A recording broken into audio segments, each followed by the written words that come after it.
क्रमांक 2चा खेळ मैदानामध्ये सुरू असताना टीमची धावसंख्या पोहोचते 20 या आकड्यावरती. 2 खेळाडू आतापर्यंत केळवस संघाचे माघारी परतलेले आहेत.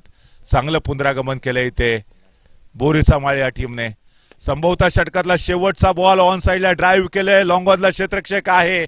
एक धाव मात्र झपकन पूर्ण केली जाऊ शकेल. दुसऱ्या धावेची संधी निर्माण होत नाहीये. एका धावेवरती समाधान मानलेलं आहे आणि इथे 2 षटकांचा खेळ संपलाय. 2 षटकांच्या समाप्तीनंतर प्रथमतः बॅटिंग करत असताना केळवसचा संघ पोहोचतोय 21 या आकड्यावरती आणि पहिल्या इनिंगचा आता शेवटचं षटक बाकी असणार आहे आणि शेवटच्या षटकामध्ये गोलंदाजी मार्कवरती बोरीचा माळ या टीमकडनं कोणत्या गोलंदाजाला पाचारण केलं जातंय हे बघणं फार गरजेचं असणार आहे. संघर्ष करावा लागेल. आपण सातत्याने म्हणतो क्षेत्र कोणतंही असू दे कष्टाला पर्याय नाही आणि कष्ट प्रामाणिक असतील तर यशाला देखील पर्याय नसतो. आज इथे जर तुम्हाला यश मिळवायचं असेल तर संघर्ष करावा लागेल. चांगल्या गोष्टी त्यांना मिळतात जे वाट बघतात. अधिक चांगल्या गोष्टी त्यांना मिळतात जे प्रयत्न करतात. तर सर्वोत्तम गोष्टी त्यांना मिळतात जे आपल्या प्रयत्नांवरती अतूट विश्वास ठेवतात. आता मुकुंद गोलंदाजी मार्कवरती आलेला आहे. मुकुंद गेले अनेक वर्ष क्रिकेट खेळतोय. यावेळेला अतिशय सुरेख गोलंदाजी. वैयक्तिक कोट्यातलं पहिलं षटक टीमसाठी तिसरं षटक घेऊन मुकुंद गोलंदाजी मार्कवरती ओव्हर द विकेट गोलंदाजी करतोय आणि ऑफ स्विंग देखील करतोय. चांगले गोलंदाजी आहे. गेले अनेक वर्ष त्याला खेळताना मी पाहिलंय. या षटकातला पुढचा बॉल स्टेप आउटून खेळण्याचा प्रयत्न. थोडासा लोअर फुल टॉच लॉंग ऑफला डीप मध्ये क्षेत्ररक्षक तैनात आहे. थोडीशी मिसफील्ड होते तिथे आणि चेंडू जातोय तो सरळ सीमारेषेच्या बाहेर 4 धावांसाठी. तर तनिषच्या बॅट मधून आलेला हा खणखणीत चौकार आहे. टीमची धावसंख्या आता पोहोचते 25 या आकड्यावरती. शानदार कमबॅक केलं या षटकामध्ये. मुकुंदाने पहिला चेंडू निर्धाव टाकलेला होता. त्यानंतर स्टेप आउट खेळण्याचा प्रयत्न केला होता. फलंदाजाने चौकार ठोकलाय आणि पुढच्या चेंडूला पुन्हा एकदा सामोरा जाईल. पुन्हा एकदा ऑफ स्टंपच्या बाहेरचा बॉल. यावेळेला देखील ड्राईव्ह केला एक्स्ट्रा कव्हरला. क्षेत्ररक्षक त्या ठिकाणी तैनात आहे. मात्र जोपर्यंत बॉलवरती येतील चेंडू अडवतील थ्रो करतील मुकुंद यांच्या हातामध्ये तोपर्यंत एक धाव पूर्ण करण्याची संधी होती आणि आता स्ट्राईक वरती तुम्ही पाहताय पुन्हा एकदा सुमित जो आघाडीचा खेळाडू म्हणून मैदानामध्ये आलेला होता. पहिल्या षटकातल्या पहिल्या बॉलवरती जीवनदान मिळालं.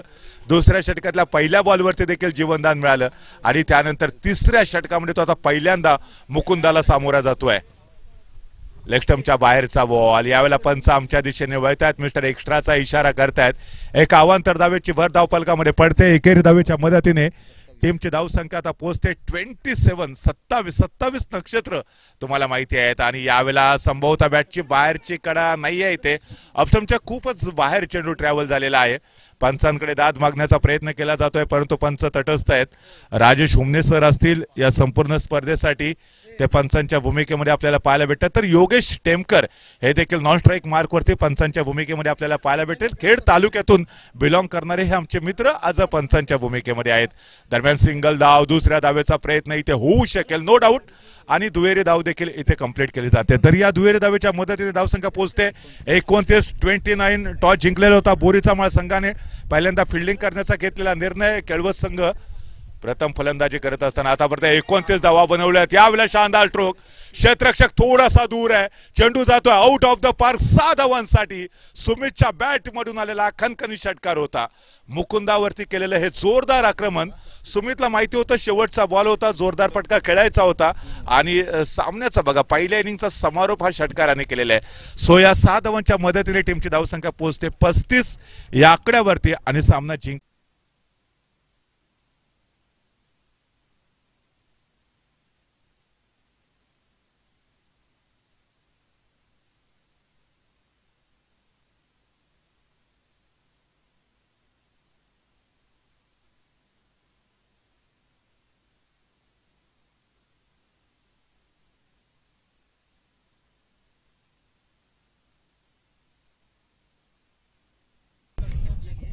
शिवतेज मंडणगड आणि लाठवण यांच्यामध्ये आपण टॉस करून घेऊया.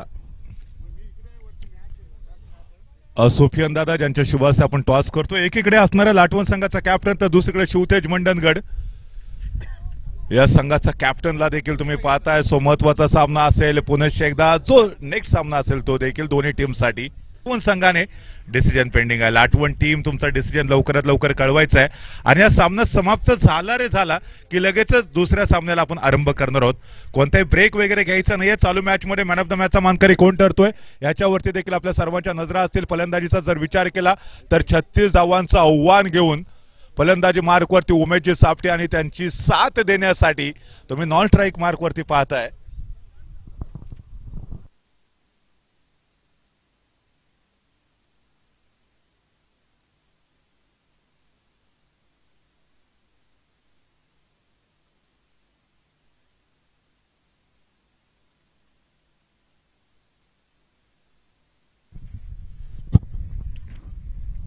उमेश सापटे फलंदाजी मार्कवरती, राहुल पारेख नॉन स्ट्राईक मार्कवरती. बोरीचा माळी या टीम कडनं 36 धावांचं जे टार्गेट आहे त्याचा पाठलाग करण्यासाठी दोन्ही खेळाडू मैदानामध्ये दाखल झाले. तर गोलंदाजीचा विचार केला अल्पेशला फलंदाजी मार्कवरती देखील आपण पाहिलेलं होतं. चांगला परफॉर्मन्स देण्याचा प्रयत्न केला होता आपल्या टीमसाठी. सो एक अष्टपैलू खेळाडू म्हणून अल्पेश याचं नाव देखील या संपूर्ण मंडणगड तालुक्यामध्ये लोकप्रिय ठरलेलं आहे. वैयक्तिक कोट्यातलं पहिलं षटक, ओव्हर द विकेट गोलंदाजी करत असताना समोर उमेश सापटे सरांसारखा एक आक्रमक फलंदाज आहे. गेल्या अनेक वर्ष ते टेनिस क्रिकेट खेळत आहेत. पहिल्या षटकातला पहिला बॉल ऑफ साईडला ड्राईव्ह केलाय, पॉइंटला क्षेत्ररक्षक असतील, धाव घेण्याचा प्रयत्न केला होता, परंतु राहुल पारेखने बघितलं की पॉइंटचा जो क्षेत्ररक्षक आहे तो वेगाने बॉलवरती आलाय. त्याने उमेश सापटे सरांना पुन्हा एकदा पाठीमागे पाठवलंय, कारण धाव घेण्याचा प्रयत्न झाला असता तर संभवत आहे ते विकेट जाऊ शकले असते. सर सलामत तो पगडी 50 या युक्तीप्रमाणे खेळण्याचा प्रयत्न दोन्ही बॅटरचा मैदानामध्ये. अल्पेश पुन्हा एकदा या षटकातला पुढचा बॉल टाकण्यासाठी सज्ज होतोय. 5 खेळाडू 30 सर्कलच्या आतमध्ये तर 6 खेळाडू 30 सर्कलच्या बाहेर आपल्याला पाहायला भेटतात. राहुल पारेख नॉन स्ट्राईक मार्कवरती. उमेश सापटे एक अनुभवी असा खेळाडू आहे, विस्फोटक फलंदाज आहे. जर सेट झाला मैदानावरती तर त्याच्या बॅटमधून इथे षटकार आणि चौकारांचा पाऊस देखील पडताना आपल्याला पाहायला भेटू शकेल. मात्र अल्पेशच्या विरोधामध्ये काय प्लॅनिंग करून तो मैदानामध्ये खेळतोय हे पुढच्या काही बॉलवरती आपल्याला पाहायला मिळणार आहे. जे फलंदाजाच्या पाठीमागे साईड स्क्रीन आहे तिथून बाजूला व्हा सर्वांनी. माझा आवाज तुमच्यापर्यंत पोहोचतोय, कंपल्सरी साईडला व्हा तिथून. अल्पेश या षटकामध्ये पुन्हा एकदा उमेश सापटे स्टेप आउट खेळण्याचा प्रयत्न करतायत. बॉलरच्या डोक्यावरून चेंडूला खेळण्याचा प्रयत्न केला होता. सुमित होते लॉंग ऑफला, मात्र जोपर्यंत येऊन चेंडू अडवतील तोपर्यंत एकेरी धाव पूर्ण करण्यात उमेश सापटे आणि राहुल पारेख यांना यश मिळत आहे. तर आपण पाहतो या एकेरी धावेच्या मदतीने खातं खोललेलं आहे बोरीचा माळ या संघाने. उमेश सापटे एका धावेवरती खेळतायत. राहुल पारेख यांना अजून देखील खातं खोलण्यामध्ये यश आलेलं नाहीये. हा फुलटॉस बॉल होता, फ्लायटेड चेंडू टाकण्याचा प्रयत्न केला होता. राहुल पारेख यांनी चेंडूला केवळ दिशा दिली होती, ऑन साईडला ड्राईव्ह केलं. त्या ठिकाणी डीप मिड विकेटचा जो क्षेत्ररक्षक आहे तो थोडासा डीप मध्ये होता. मात्र इथे एकेरी धाव पूर्ण केली जाते. एकेरी धावेच्या मदतीने स्ट्राईक रोटेड होते. उमेश सापटे आता स्ट्राईक वरती आलेत. उमेश सापटे यावेळेला तुम्ही पाहताय फ्रंट फुट वरती जा, चेंडूला ड्राईव्ह करताय. क्षेत्ररक्षक आहे तिथे, मात्र चेंडू जातोय आउट ऑफ द पार्क. 6 धावांसाठी येतोय षटकार. झेल तर पकडलेला होता, मात्र क्षेत्ररक्षक होता तो चेंडूला घेऊन सीमारेषेच्या बाहेर गेलेला होता, त्यामुळे षटकार. चला साईड स्क्रीनच्या बाजूला जे प्रेक्षक आहेत, साईड स्क्रीनच्या बाजूला जे प्रेक्षक आहेत फलंदाजाच्या पाठीमागे, रजा आपल्याला विनंती आहे, चला साईड लावा, तिथून कंपल्सरी साईड लावा, नाहीतर पॅनल्टीला सामोरं जावं लागेल. रजा माझा आवाज तुमच्यापर्यंत पोहोचतोय, सो आपल्याला विनंती असेल कृपया आपण सर्वांनी सहकार्य करा. महाजन सर आपल्याला देखील विनंती आहे, प्लीज. संतोष सर आपल्याला देखील विनंती आहे. सो थोडंसं तिथे साईड लावा, आपण सर्वांकडनं सहकार्याची अपेक्षा आहे. एकमेका सहाय्य करू अवघे धरू सुपंत. ऑन साईडला ड्राईव्ह, 2 क्षेत्ररक्षकांच्या मधोमध चेंडू जातोय सीमारेषेच्या बाहेर 4 धावांसाठी. उमेश सापटे सरांच्या बॅट मधून आलेला हा कणकणीत चौकार होता. टीमची धावसंख्या पोहोचते 12 या आकड्यावरती. पहिल्या षटकाचा जो ऍव्हरेज होता तो मेंटेन ठेवलेला आहे. अल्पेश थोडासा महागडा जरूर ठरला या षटकामध्ये. एक षटकार आला, एक चौकार आला, त्याचबरोबर षटक देखील इथे संपलेला आहे. पहिल्या षटकाच्या समाप्तीनंतर टीमची धावसंख्या पोहोचते 36 धावांचा पाठलाग करत असताना 12 या आकड्यावरती. या मॅच मध्ये जर तुम्हाला विजय मिळवायचा असेल तर कंपल्सरी चेसिंग हा फॉर्मॅट असणार आहे. दोन्ही टीम या सूचनेकडे लक्ष ठेवा, कंपल्सरी चेसिंग हा फॉर्मॅट आहे. अजून देखील 12 बॉलमध्ये 24 धावांची आवश्यकता. गोलंदाजी मार्क वरती पुन्हा एकदा एक नवीन गोलंदाज. यावेळेला चांगला फटका चेंडू जातोय आउट ऑफ द पार 6 धावांसाठी. बडे मिया तो बडे मिया, छोटे मिया भी सुभान अल्लाह.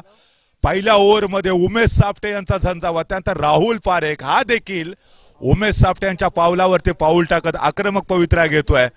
सुरुवात या षटकामध्ये त्याने आपण पाहतोय षटकाराने केलेले आहे. 18 धावा धावफलकावरती पूर्ण झालेत आणि अजून देखील 18 धावांची आवश्यकता आहे. 50% यश मिळाले. अकोट टप्प्याचा बॉल फुल करायचा होता, पर्वणी होती इथे, मात्र राहुल पारेख यांच्या बॅटच्या टप्प्यामध्ये चेंडू आलेला नाहीये. जरा चेंडू बॅटच्या रडार मध्ये आला असता तर संभवतः 6 धावा इथे मिळू शकल्या असत्या. मात्र सुदैवी ठरतोय गोलंदाज. पुन्हा एकदा या षटकातला पुढचा बॉल ऑन साइडला ड्राईव्ह करण्याचा प्रयत्न, हलकासा उसडी घेणारा चेंडू होता. पंचांकडे दात बघण्याचा प्रयत्न केला मीटर राहुल पारेख यांनी, मात्र पंच राजेश हुमने सर तटस्थ राहिलेत, कोणता इशारा केला नाही. व्हेरिएशन या गोलंदाजाच्या माध्यमातून पाहायला भेटतंय. यष्ट्यांच्या पाठीमागे चेंडूला ड्राईव्ह केलंय, त्या ठिकाणी मात्र सिंगल भेटू शकेल. डिक्लेअर झोन मध्ये चेंडू ट्रॅव्हल झालेला होता. थोडासा नाराज असेल उमेश सापटे, कारण त्याला माहिती आहे पर्वणी होती, मोठमोठे फटके खेळण्याच्या आखूड टप्प्याच्या बॉलवरती षटकार यायला पाहिजे होते. टीमची धावसंख्या पोहोचते 19 या आकड्यावरती. चांगल्या पद्धतीचा कमबॅक केलाय. यावेळेला देखील फटका फसलेला आहे राहुल पारेख यांचा. चेंडू जातोय तो बॅटची बाहेरची कडा घेऊन यष्टिरक्षकाच्या दिशेने, आणि बोरी चामल या टीमला हा पहिला झटका बसतोय राहुल पारेखच्या रूपामध्ये. सुरुवात षटकारांनी केलेली होती, त्याच्यानंतर सातत्याने डॉट बॉल आले, प्रेशर वाढत होतं, कारण कोणत्याही परिस्थितीमध्ये धावा वाढवायच्या होत्या, बनवायच्या होत्या. सरते शेवटी आपण बघितलं होतं की दबावामध्ये एक चुकीचा फटका खेळला राहुल पारेख यांनी. बॅटची बाहेरची कडा घेऊन चेंडू सरळ यष्टिरक्षकाच्या दिशेने ट्रॅव्हल झाला, आणि सरते शेवटी पहिला फलंदाज बॅक टू द पॅव्हलियन. नवीन खेळाडू मैदानामध्ये आलाय. बॅटर्स नेम ही बॉल चांगला टाकला इथे. अकोट टप्प्याच्या बॉलवरती ऑन साइडला ड्राईव्ह करण्याचा प्रयत्न होता, फटका फसलेला आहे. 22च्या रूपामध्ये सिंगल धाव मिळते, आणि या सिंगलच्या मदतीने टीमची धावसंख्या आता पोहोचते 21 या आकड्यावरती. 21 या आकड्यावरती, म्हणजे सामना जिंकण्यासाठी अजून देखील आपण पाहतोय तब्बल 17 धावांची आवश्यकता असणार. 15 धावांची आवश्यकता आहे. हो, 15 पाहिजे. 21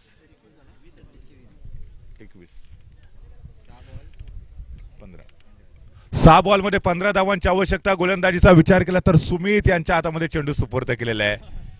म्हणजे जे पहिले 3 फलंदाज आपण पाहिले होते केळवस संघाकडनं, तेच खेळाडू गोलंदाजीमध्ये देखील अतिशय उत्तम अशी कामगिरी पार पाडण्याचा प्रयत्न करतायत. सुमित गोलंदाजी मार्कवरती ओव्हर द विकेट गोलंदाजी करतील. वैयक्तिक कोट्यातलं पहिलं षटक टीमसाठी, पहिलं षटक बोरीचा माळ की केळवत, कोणता संघ सामना जिंकतोय ते पाहणं फार गरजेचं असणार आहे. 6 बॉल 15 धावांची आवश्यकता. What a match. 21 झालेत ना. पहिला चेंडू ऑफस्टंपच्या बाहेर. यावेळेला संभवतः पंचांचा कोणता इशारा येतोय ते पाहूया. पंच आमच्या दिशेने वळतायत, एक अवांतर धावेचा इशारा करतायत. मिस्टर एक्स्ट्राच्या स्वरूपामध्ये एक सिंगल धाव. आता 21 झालं, माफ करा, आता 21 धावा झालेल्या आहेत. आपण थोडीशी दुरुस्त करूया स्कोअरबोर्ड मध्ये. उमेश सापटे यावेळेला त्यांच्या बॅट मधून हा एक प्रॉपर फटका चेंडू जातोय आउट ऑफ द पार्क 6 धावांसाठी. गानागाती प्रहार केला जातो उमेश सापटे यांच्या माध्यमातून. पहिल्या षटकामध्ये देखील आपण बघितलं होतं की तब्बल 12 धावा वसूल केल्या होत्या. एक सेट फलंदाज आहे, चेंडू फुटबॉल सारखा दिसायला लागलाय, आणि उमेश सापटे सर ज्या ज्यावेळेला सेट होऊन फलंदाजी करतात त्यावेळेला अशाच पद्धतीने चौकार षटकारांचा पाऊस त्यांच्या बॅटमधून पाहायला भेटतोय. पुन्हा चेंडू फेकावा लागेल. यावेळेला तयार नव्हते कदाचित सुमित गोलंदाजी मार्कवरती. धावसंख्येचा विचार केला 27 धावा झालेल्या आहेत. 36 धावांचं समीकरण असताना अजून देखील संभवतः धावा पाहिजे तिथे. ऑन साइडला ड्राईव्ह केलाय, क्षेत्ररक्षक आहे तिथे, मात्र त्याच्या डोक्यावरून चेंडू सरळ जातो सीमारेषेच्या बाहेर 4 धावांसाठी. उमेश सापटे सरांच्या बॅटमधून आलेला हा कणकणीत चौकार आहे, आणि या 4 धावांच्या मदतीने टीमची धावसंख्या आता पोहोचते 31. म्हणजे गरज आहे अजून देखील 5 धावांची सामना जिंकण्यासाठी.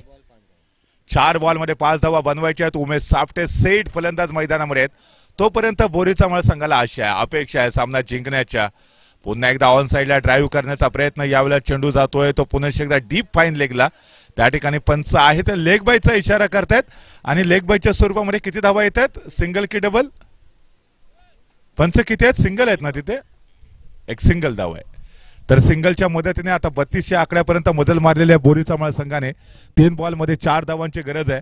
पुन्हा एकदा थोडंसं प्रेशर इथे निर्माण करू शकतात का पाहायचंय सुमित उमेश सापटे सरांवरती. उमेश जर बाद झाले तर मात्र कहाणीमध्ये ट्विस्ट येऊ शकेल. इथे केळवस संघाला कमबॅकची एक मोठी सुवर्ण संधी भेटू शकेल, मात्र त्यासाठी प्रयत्न करावे लागतील, संघर्ष करावा लागेल इथे, आणि तोच संघर्ष इथे यश मिळवून देऊ शकेल तुम्हाला.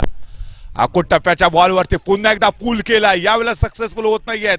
क्षेत्ररक्षक आहे डीप स्क्वेअर लेगला, मात्र जोपर्यंत बॉलवरती येतील चेंडू अडवतील तोपर्यंत इथे सहजरित्या दुसरी धाव घेण्यामध्ये उमेश सापटे सर आणि त्याचा सहकारी खेळाडू यशस्वी ठरतो। या दुहेरी धावेच्या मदतीने धावसंख्या आता पोहोचते 34 या आकड्यावरती, म्हणजे सामना जिंकण्यासाठी अजून देखील 2 बॉलमध्ये 2 धावांची गरज आहे। कदाचित याच बॉलवरती सामना फिनिश करण्याचा प्रयत्न केला जाऊ शकतो उमेश सापटे सरांच्या माध्यमातून। हा सामना शेवटच्या बॉल पर्यंत जातोय का पाहूया। आकोट टप्प्याच्या बॉलवरती पुन्हा एकदा पूल केलाय, मात्र यावेळेला सुरेख झेल पकडलाय। अद्भुत कामगिरी पाहायला मिळते। What a match. या मॅच मध्ये पुन्हा एकदा ट्विस्ट आलाय। 2 बॉलमध्ये 2 धावांची आवश्यकता होती। उमेश सापटे सर एक सेट फलंदाज मैदानावरती होता। सुमितच्या विरोधामध्ये जोरदार आक्रमण करण्याचा प्रयत्न, मात्र स्क्वेअर लेगला क्षेत्ररक्षक होता, कोणती चूक केलेली नाहीये। सुरेख झेल पकडलाय आणि आता समीकरण येऊन पोहोचलंय। 1 बॉल 2 धावांची आवश्यकता। कंपल्सरी चेसिंग हा फॉर्मॅट असेल या मॅच मध्ये तुम्हाला सामना जिंकण्यासाठी। What a match, what a match. पुन्हा एकदा आता धडधड वाढले। हंगे सर कदाचित फलंदाजी मार्कवरती आलेले आहेत। हंगे सर 1 बॉल 2 धावांची आवश्यकता। बोरीचा माळ की केळवत कोणता संघ हा सामना जिंकतोय हे पाहणं खऱ्या अर्थानं रंजक असणार आहे। एक वेळ वाटलं होतं ज्यावेळेला उमेश सापटे सर फलंदाजी करत होते सामना एकतर्फी होईल, परंतु सुमित याने कमबॅक करून दिले। आता 2 बॉलमध्ये 2 धावांची आवश्यकता होती। स्क्वेअर लेगच्या क्षेत्ररक्षकाने सुरेख झेल पकडला आणि त्यानंतर समीकरण येऊन पोहोचले। 1 बॉल 2 धावांची गरज। कंपल्सरी चेसिंग असणार आहे। समोरच्या बाजूने ड्राईव्ह केलाय, चेंडू हवेमध्ये आहे, क्षेत्ररक्षक बॉलच्या खाली आला, इथे झेल पकडलाय आणि हा झेल खऱ्या अर्थाने केळवत संघाला या स्पर्धेच्या पुढच्या फेरीपर्यंत घेऊन जातोय। बोरीचा माळ हार्ड लक प्रयत्न केले होते उमेश सापटे सरांनी, वाटलं होतं की बोरीचा माळ संघ सामना सहज जिंकेल, परंतु सुमितने शानदार कमबॅक करून दिलं। बॅक टू बॅक 2 मोठे धक्के दिले बोरीचा माळ संघाला आणि सरते शेवटी अद्भुत गोलंदाजीच्या जोरावरती केळवत संघाने हा सामना जिंकलेला आहे। विजयी संघाचं मनपूर्वक हार्दिक हार्दिक अभिनंदन। धन्यवाद।